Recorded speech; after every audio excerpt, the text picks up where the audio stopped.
She thought it was just another night at work, another table, another smile, another tip. But when a millionaire mocked her accent and challenged her to speak in Chinese for $100,000, the room went silent. Laughter echoed, cameras flashed, and every eye was on her.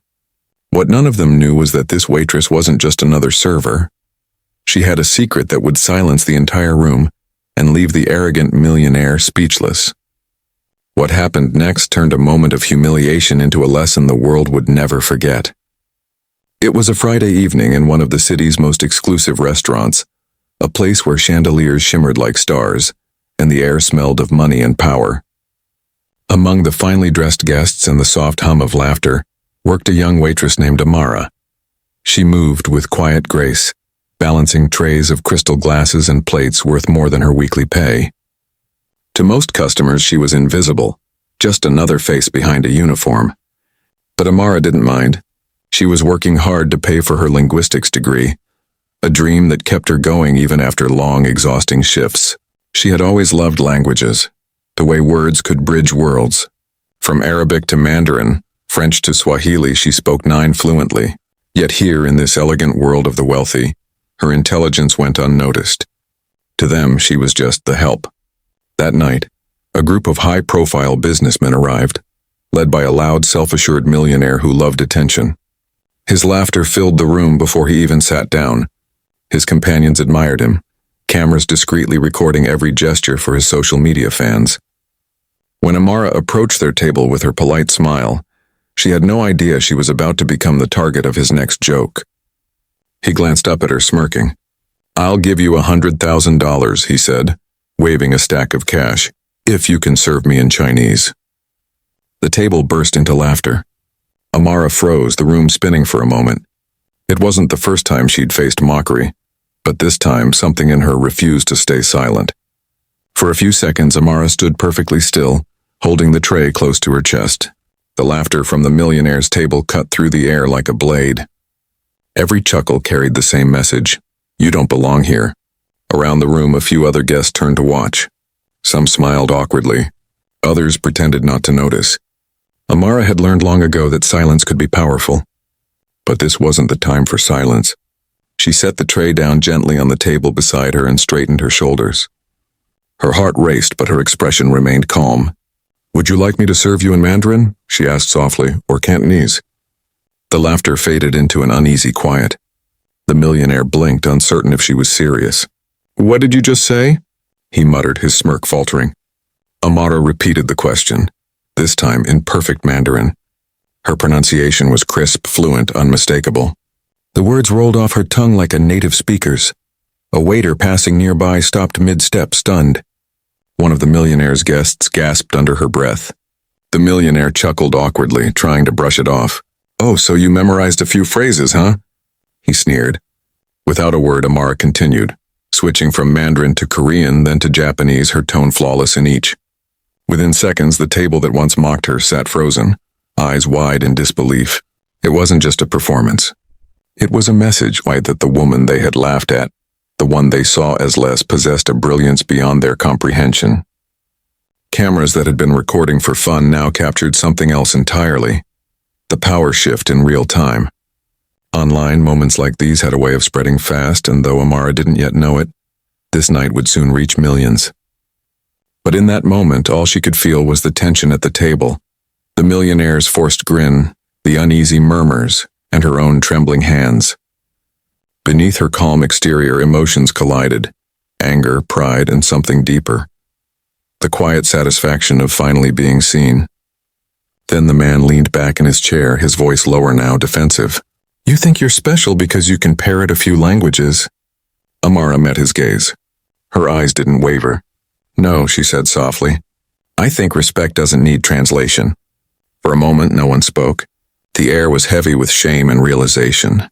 The same people who had laughed now looked down at their plates. But the night wasn't over. And what happened next would turn that quiet restaurant into a stage for something far bigger than anyone expected. The silence in the restaurant was almost suffocating.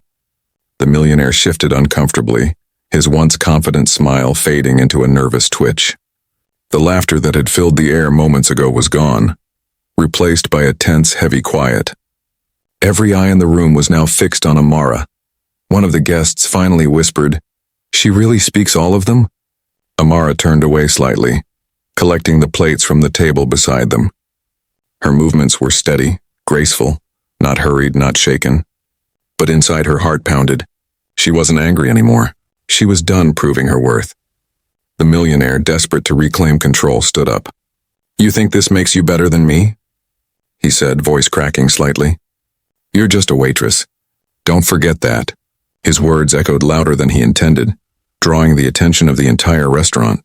A manager appeared at a distance, unsure whether to intervene. Amara slowly turned back to face him, her eyes calm but unyielding. "No," she replied, her tone even. "I don't think I'm better than you. I just think no one should be treated as less." The statement hung in the air. Then she added something that made every listener freeze. Switching again, she spoke to him in flawless Japanese. Words of quiet dignity that even those who didn't understand could feel. Respect is a language everyone should learn. A ripple moved through the restaurant, a quiet murmur of awe. Someone started clapping softly. Then another, and another. Within seconds, the entire dining room was applauding. The millionaire stood motionless, his face red with embarrassment. For once, he had nothing to say. The money in his hand and the very symbol of his arrogance that now looked meaningless. Slowly, he lowered it onto the table and sat down, defeated. Amara gave a polite nod, turned and walked toward the kitchen. Her steps were steady, her back straight. Behind her, applause filled the room, echoing through the crystal chandeliers. That moment didn't just humble a man, it exposed something deeper. The world had just witnessed the true power of intelligence, dignity, and grace. When Amara stepped into the kitchen, her hands were trembling, not from fear but from release. The tension that had built up inside her finally began to fade. One of her coworkers, who had witnessed the entire scene from behind the counter, whispered, "That was incredible." Amara smiled faintly but said nothing. She wasn't proud in a boastful way. She was simply relieved that for once her voice had been heard. By the end of the night, the video was already spreading online. A diner had recorded everything, the insult, the languages, the applause. Within hours, millions had seen it. Headlines appeared across social media. Waitress silences racist millionaire in 9 languages. People called her brave and inspiration, a symbol of quiet strength. But for Amara, it was never about going viral. It was about standing up, not just for herself, but for every person who had been made to feel small because of the color of their skin, their job, or their accent. A week later, she was invited to speak at a university event on diversity and inclusion. Standing before hundreds of students, she shared what she had learned that night. Power, she said, isn't about how loud you can speak. It's about how calmly you can stand when the world tries to silence you. Her words echoed far beyond that hall.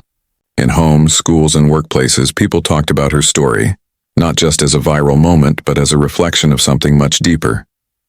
And as for the millionaire, he never spoke about that night again.